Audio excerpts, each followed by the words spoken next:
আমি গ্র্যাড হয়ে যদি আমার এই ফুটকারে রাস্তার ব্যবসা নামা লাগে এত হ্যান্ডকাপ করেন এক্ষুনি ধরেন আমি যাবো জেলে। আমি মোহাম্মদপুর সরকারি কলেজ থেকে ইন্টার কমপ্লিট করছি, জাহাঙ্গীরনগরে এক্সাম দিচ্ছি, তাড়াতাড়ি আমার ফ্যামিলি চলতে পারতেছে না, আমার রাস্তা নামা লাগছে ব্যবসা করতে। আপনারা যে ভাঙছেন না কি ম্যাজিস্ট্রেট, আমার ভাঙবে কেন? আমার টাকা পয়সা দিয়ে করা না। আপনার আমি কি কান্না দিচ্ছি না দেশে চুরি করছি না ছিনতাই করছি? আমি কি দেশে চুরি ছিনতাই করছি? আপনি আমার কাঠ ভাঙবেন কেন?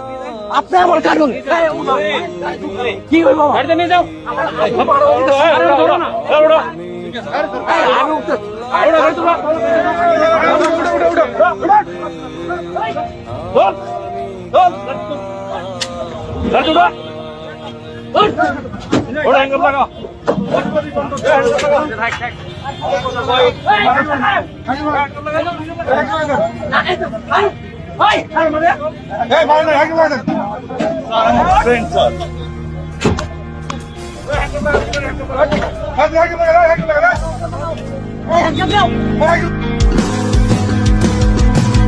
তুমি হাকিম হইয়া হুকুম করো, পুলিশ হইয়া ধরো, সর্প হইয়া দংশন করো, ওজা